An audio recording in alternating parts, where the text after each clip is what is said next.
panahon nga ang putling ebanghelyo gihagit sa mga hiwi nga pagtulunan. Kinahanglan mo barog ang mga tinunan ni Kristo sa pagpakigbisog sa paglaban sa pagtuo, nga makausa ug alang sa tanang panahong gihatag sa Dios ngadto sa iyang katawhan. Maoy hinungdan nga namugna kining tulumanon ang putling ebanghelyo. 30 minutos nga pagsabwag sa tinuod nga ebanghelyo, kauban ni Pastor Jeremias Hangad, ang putling ebanghelyo. Tulumanon nga gihatod kaninyo sa Herald of Grace Radio Ministries Philippines. Ang putling ebanghelyo. Ang putling ebanghelyo. Putling ebanghelyo.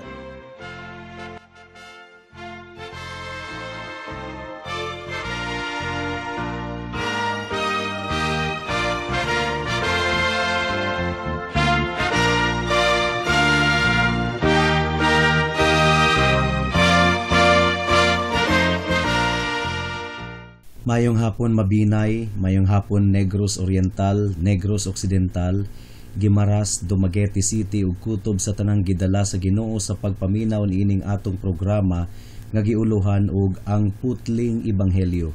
Kini ang inyong igsoon og higala sa kahanginan si Pastor Jeremias Lauri Hangad sa Herald of Grace Radio Ministries Philippines. Dinuyugan sa iglesia nga nag-sponsor niining atong programa, ang Salitran Covenant Bible Church sa Barangay Salitran, Dakbayan sa Dasmariñas, probinsya sa Cavite. Ang atong teksto ning takna sa kahaponon makita sa Isayas kapitulo 53, bersikulo 3. Ang giingon diri: gitamay siya o gisalikway sa mga katawhan, usa ka tawo sa mga pag-antos ug nakasinati og kagul-anan, gani walay mutan-aw kaniya, wala nato siya tagda o gipakawalay bili lamang. Isayas kapitulo 53, bersikulo 3. Mga kahigalaan, kung hisgutan nato ang kamatayon ni Hesukristo, gihisgutan nato ang dugay rang nahitabo na 2,000 na kapin katuig ang milabay.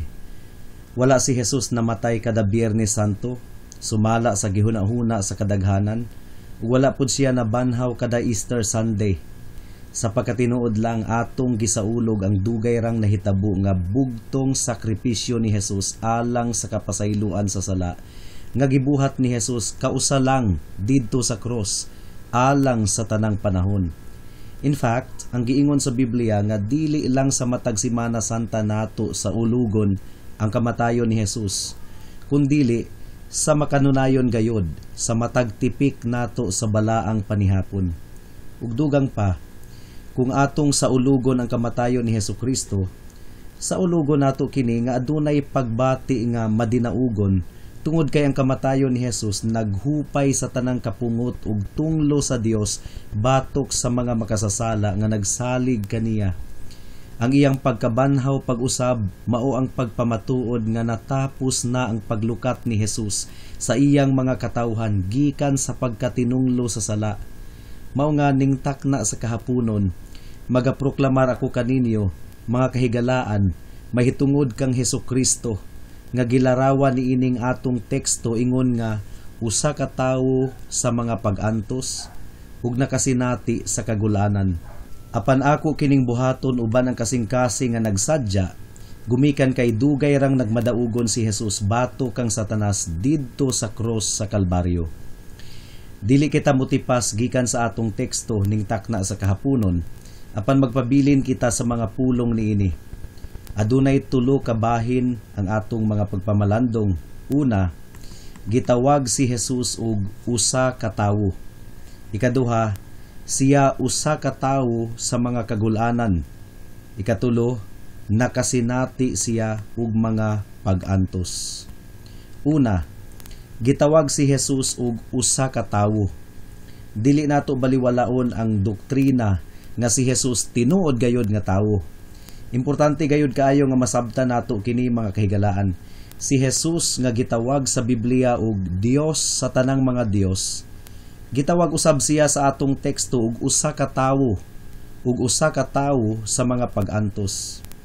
Apan sa Roma kapitulo 9 bersikulo 5, ang tawag ni Pablo kang Kristo mao nga siya ang Dios nga labaw sa tanan, dalaygon hangtod sa kahangturan.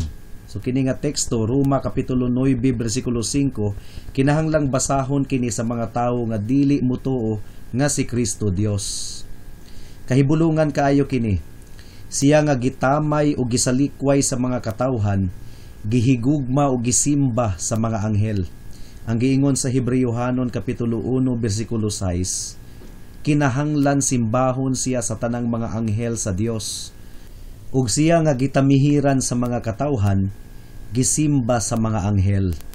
Mao kini ang misteryo sa pagkamatarong nga si Jesus nagpakita ingon nga tawo, siya nga Dios, ug gikan pa sa sinugdanan kauban sa Dios, nahimong tawo ug mipuyo kauban kanato. Mao kini ang giingon sa Juan kapitulo 1 bersikulo 14. Ang labing hataas mikanaog aron mahimong pinakaubos. Ang labing dako nakigpuyo kauban sa mga uyamot. Katingalahan kini ug gikinahanglan ang pagtuo aron masabta nato kini. Apan tinuod gayod nga si Kristo nga nangayo og tubig sa babayeng Samaritana didto sa atabay sa Sikar, mao ang nagbuhat sa tanang katubigan sa tibuok kalibutan. Ang anak ni Maria, anak usab ni Jehova. Ang iyang unod sa iyang inahan, apan ang iyang kinaiyahan sa tinuod nga Dios. Kinahanglan ang matag usa musimba kaniya sa espiritu ug sa kamatuoran. Karon nga nasabtan nato nga si Jesus Dios gayod, kinahanglan usab natong masabtan nga tinuod usab siya nga nahimong tawo. Lahi ang iyang pagkatawo kanato, gumikan kay wala man siya sala, pero sa ubang mga aspeto, mga kahigalaan, susama gayod siya kanato. Natawo siya pinaagi sa usa ka babayi, gimasusupod siya ni Maria, midako siya nga hingkod sama sa ubang mga tawo. Ug ingon nga tawo, mikaon pod siya og miinom, gigutom ug giuhaw, nalipay ug naguol usab.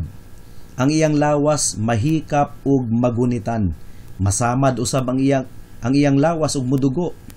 Dili multo si Jesus, kundili usa ka tawo nga adunay unod ug dugo sama kanato. Kinahanglan usab niya ang pagtulog ug pagkaon, gikapoy pod siya. Ug susama kanato, namatay usab siya. Posible nga adunay kalainan ang iyang lawas sa atoang lawas, gumikan kay wala man gayod na mansahi ang iyang lawas sa sala. Apan hingpit gayod siya nga tawo, susama kanato. Natawo siya, tinuod nga tawo, anak sa tawo, ug representante siya nga tawo. Siya ang ikaduhang Adan. Ang giingon sa Hebrewhanon kapitulo 2 bersikulo 14, tungod kay ang mga anak, mga tawo man nga adunay unod ug dugo, si Jesus usab nahimong sama kanila ug miambit sa ilang tawhanon nga kinaiya.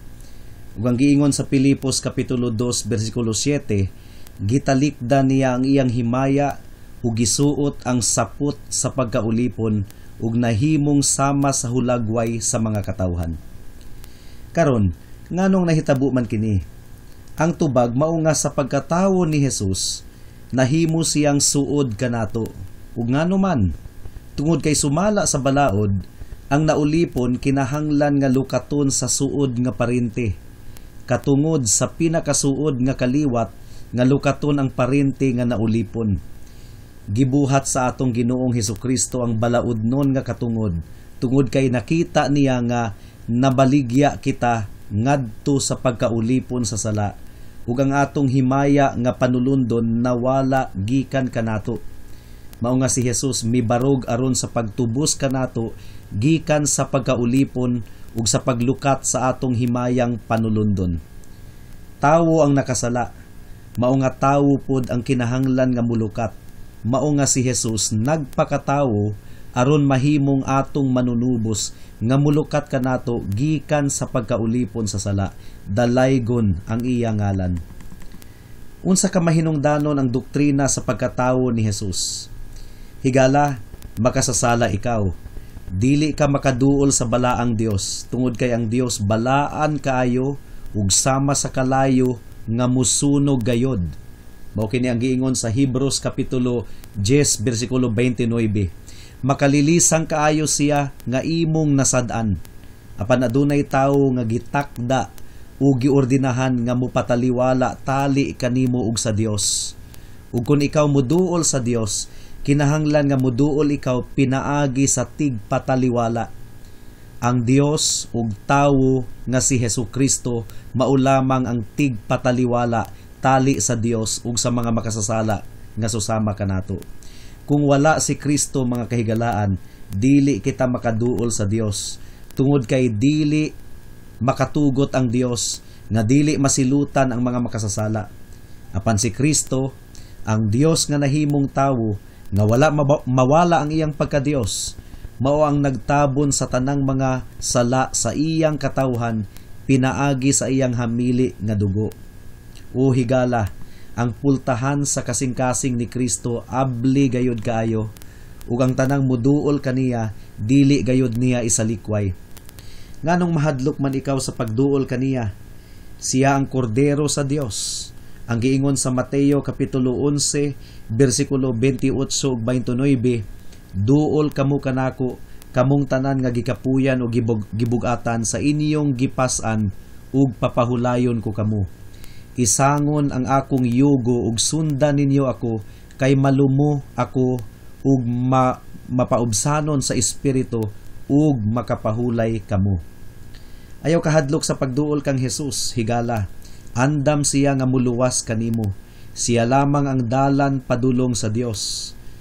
Hinaot nga ablihan sa bala ang espiritu ang inyong kasing-kasing aron masabtan ninyo kining tanan.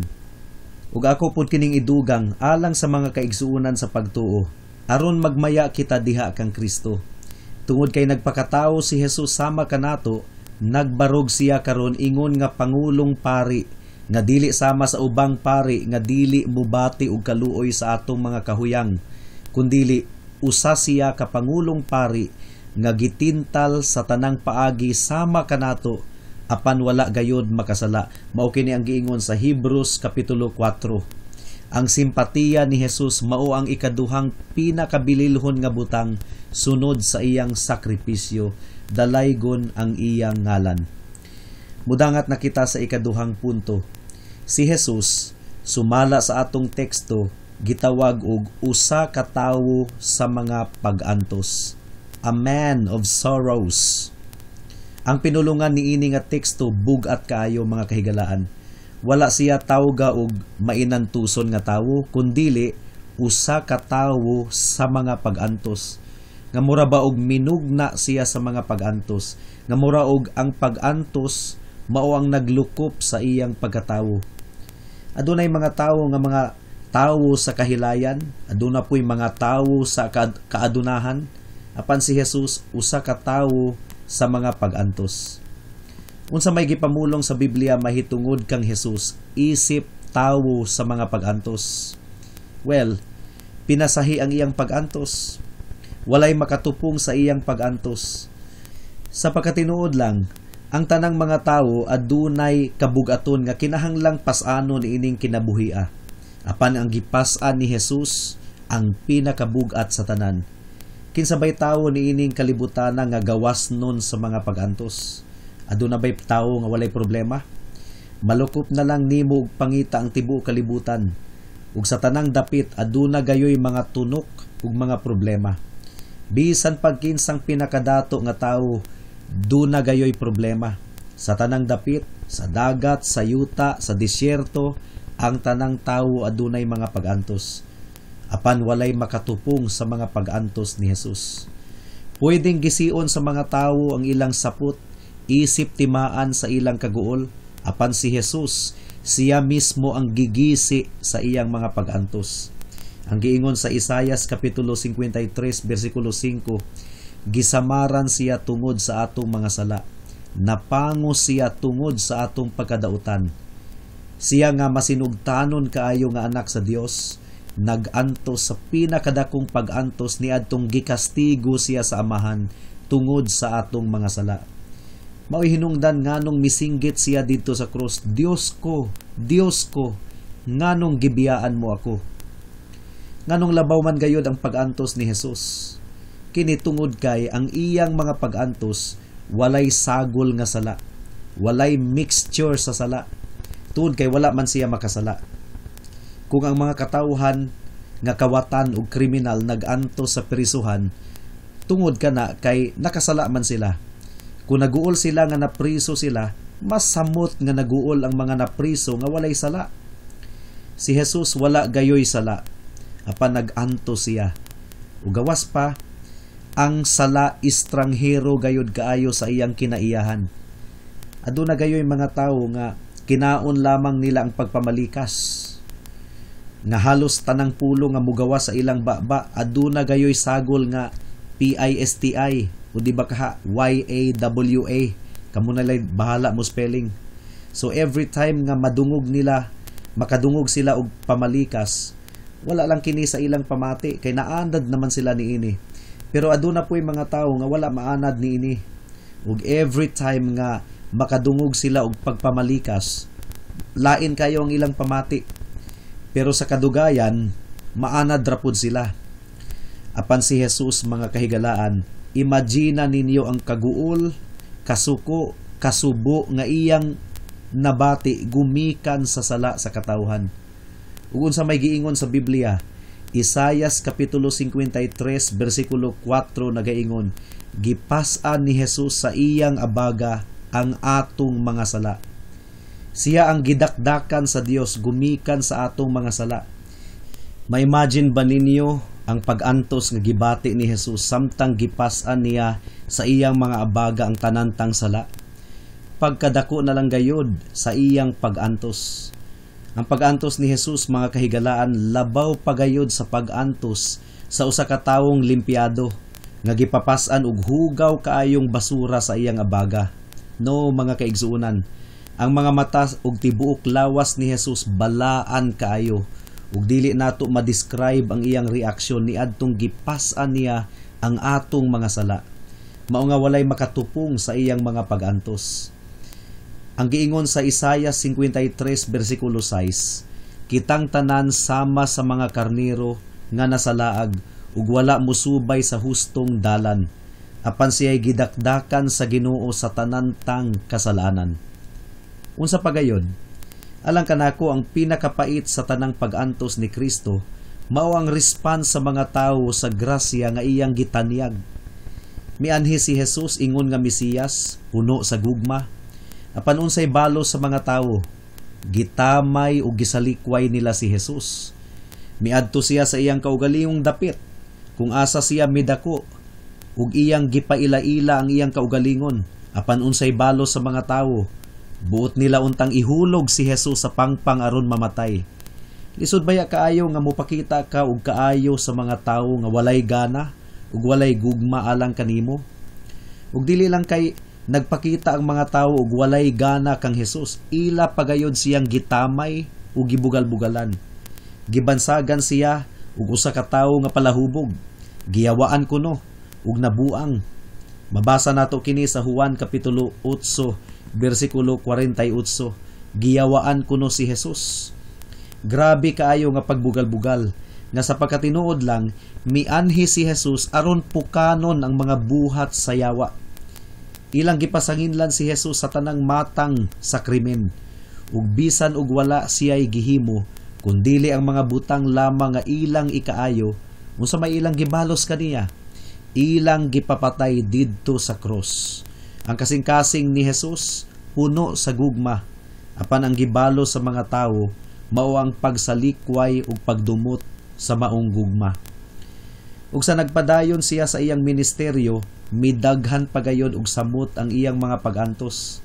Nagwali siya ug niadtong gahi ang kasing-kasing sa mga tawo ug wala sila mutuo sa iyang giwali.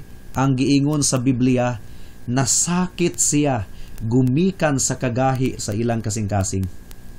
Sa tanang dapit nagbuhat siya og matarong, ug sa iyang pagbuhat og matarong nipudyot sila og mga bato aron ilang ibato kaniya. Pagkaingrato na lang gayud sa mga tawo. Wala nila balusi o gugma ang gugma ni Jesus. Ila hinuong gibalusan og pagtamay. Mabati ba ninyo ang kasubo sa kasing-kasing ni Jesus? Niadtong iyang giingon sa Mateo Kapitulo 23, versikulo 37, ang giingon dire, O Jerusalem, Jerusalem, gipatay mo ang mga propeta ug gibato ang mga sinugo nga gipadala sa Dios kanimo. Pagkadaghang higayon nga buot na kong tigumon ang tanan mong mga anak sama sa usa ka himungaan nga nagtigom sa iyang mga piso, ilalom sa iyang mga pako, apan nagdumili ka. Mga kahigalaan, kini nga kaguol, dili kini gumikan sa iyang pagkahiubos nga nasinatian, kundili gumikan sa ilang suicidal nga rejection sa iyang grasya. Pipila lamang kini sa mga pag-antos nga iyang gipas-an. Well, sigurado pod nga nalipay usab si Jesus sa iyang mga tinun-an. Apan aduna gihapoy sagol nga kaguol, gumikan kay mga hinay sila og salabutan. Dali ra kayong malimot sa iyang mga gitudlo ug jutay kaayo sila og pagtuo nganha kaniya. Gani si Pedro nakalakaw na unta sa ibabaw sa tubig aron tagbuon si Jesus. Niadtong milakaw si Jesus sa ibabaw sa tubig, apan milingi pagayod siya sa mga balod ug didto gidaog na pud siya sa iyang kahadlok ug pagduda, mao nga nag-anam-anam na pud siya og kalunod. Kung sa maestro pa, mga kahigalaan, makaguol ba nga gibuhat na nimo ang tanan pero wala gihapon masabti sa mga estudyante ang leksyon bisag unsaon og pasabot? Mao kini ang mga tinun-an sa atong Ginoong Hesukristo. Sa katapusan, ang pinakakuruna sa tanang pag-antos ni Jesus mao ang pagsilot ug pagpasakit sa Ginoo kaniya. Ang pagsilot alang sa atong kalinaw napahamtang kaniya. Sa wala pa siya gidakop sa mga opisyalis sa mga Hudiyo ug sa mga sundalo nga Romano, nagampo siya didto sa tanaman sa Getsemani. Didto miluhod siya ug nakigbisog sa mga pagampo hangtod nga ang giingon sa Biblia, mitulo ang singot nga dunay sagol nga dugo sa iyang kalawasan. Ang iyang kalag sumala pa sa Biblia, nagmasubo kaayo, kasubo nga makamatay.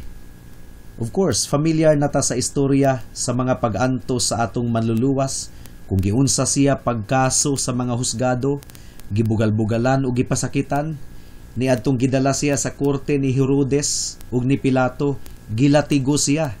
Dayon gipresentar sa mga katawhan uban ang pag-ingon, tan-awa kining tawhana. Ang ilang kasuko kang Jesus, mga kahigalaan, wala pagayod matagbaw, misinggit pagayod sila nga kinahanglang ilansang si Kristo sa krus. Ug niadtong gilansang na siya sa krus, ila siyang giluwaan o gilaparo. Niadtong misinggit siya og giuhaw ako, ila siyang gibugal-bugalan pinaagi sa paghatag kaniya og suka aron iyang imnon. Nasayod na kamo sa nahabilin pang mga detalye sa sugilanon. Apan ang pinakahait niyang pag-antos mao ang pag-antos sa iyang kinasuluran, samtang ang kamot sa Dios mismo ang mikastigo kaniya ug ang puthaw nga bunal sa hustisya gibunal kaniya niadtong taknaa. Mao nga angayan lang gayod nga gitawag siya sa atong teksto nga usa ka tawo sa mga pag-antos. Higala duol sa imong manluluwas, kamong mga tigpaminaw karon, tutok kaniya ug makaplagan mo siya nga usa ka tawo sa mga pag-antos, nga siya imong Dios ug imong Ginoo. Nag-antos siya alang sa mga makasasala nga susama nimo ug susama nako aron pinaagi sa iyang pagsakripisyo didto sa cross, mabayran ang tanang silot sa atong sala. Ug karon ang katapusang punto sumala sa atong teksto mao nga siya anad sa kasub-anan. Nabati niya ang tumang kasubo niadtong mianhi siya sa kalibutan. Hinumdumi mga kahigalaan nga kining kasubo ug pag-antos ni Jesus usa ka voluntaryong kasubo tungod ug alang kanato. Pwede baya unta nga likayan niya kini? Pwede pud unta nga pasagdahan na lang niya ang mga katawhan nga magpabiling ulipon sa sala. Apan wala siya nagdumili sa pagboluntaryo sa tanang mga kasub-anan ug kasakit tungod ug alang kanato. Karon unsa may atong maistorya isip pagtapos. Mga kaigsuunan sa pagtuo, atong dayigon ang labing dakong gugma ni Jesus. Ang Roma Kapitulo 5 versikulo 8 nagaingon, apan gipakita sa Dios kanato ang gidak-on sa iyang paghigugma kanato, kaysa makasasala pa kita, nagpakamatay si Kristo alang kanato. Pipilara kanato ang makaanto sa kasakit, ug mas jutay pa kayod ang makaanto sa mga butang-butang ug mga pasumangil, pagbugal-bugal ug pagkaingrato. Mga bugat kini nga mga lala sa kinabuhi. Daghan ang nabuang gumikan sa mga daotang iskandalo ug pag-insulto ug pagbugal-bugal gikan sa mga lala nga mga dila. Apan si Kristo, mga kahigalaan, sa tibuok niyang kinabuhi nagantos niining tanang pagantos.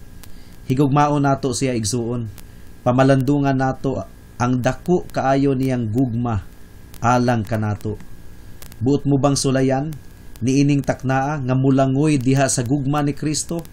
Dayiga ang gahom sa iyang gugma ug pagampo nga makabaton ikaw og gugma alang kaniya. Mausahay matingala kita kung nganong ang iglesia sa Dios luya kaayo ang pagtubo. Pandili ako matingala niini, mga kaigsuunan. Ilabi na gayud kung atong masudungan ang hilaw nga devotion sa mga katawhan sa Dios nganha kang Jesus. Si Jesus, usa ka tawo sa mga pagantos ug naanad sa kagulanan, apan daghan sa iyang mga disipulo nga nag-angkon nga iya kang Kristo kuno sila, nagkinabuhi lamang alang sa ilang kaugalingon. Ang mga dato nga nagtawag sa ilang kaugalingon nga Kristohanon ug naghuna-huna nga Kristohanon gayud sila, nagtigom lamang og katigayunan alang sa ilang kaugalingon ug sa ilang pamilya. Ang uban nga mga abilideran nga nagtuo nga gilukat sila sa dugo ni Jesus, apan ang tanan nilang abilidad ilang gigahin lamang sa mga butang nga walay kalabutan sa atong Ginoong Hesukristo. So unsaon man pagtubo ang iglesia? Igsuon magkinabuhi kita alang kang Jesus ug atong ideklarar ang atong kinabuhi nganha kaniya. Karon, nganong nahimo man si Jesus nga usa ka tawo sa mga pagantos ug naanad sa kasubanan? Kini tungod kay dako gayud kaayo ang kasalanan sa iyang katawhan, nga nanginahanglan og dakong silot. Usbon ko, dako gayud kaayo ang kasalanan sa iyang katawhan, nga nanginahanglan og dako kaayong silot. Miboluntaryo si Jesus sa pagdawat sa tanang kastigo sa Dios tungod ug alang sa iyang mga katawhan. Higala, magpili ka niining taknaa. Ikaw ang mubayad sa silot sa imong sala? Kung ikaw ang mubayad, kulang ang walay katapusang pagantos didto sa impyerno aron ibayad sa imong sala. Dili gayud matagbaw ang hustisya sa Ginoo pinaagi sa paglangoy nimo didto sa impyerno. Mao'y hinungdan nga ang impyerno eternal, walay katapusan. Apan kung si Jesus ang mubayad sa silot sa imong sala, humana, nabayra na niya sa kinatibuk-an gayod didto sa krus. Namatay siya, kausalang alang sa tanang panahon.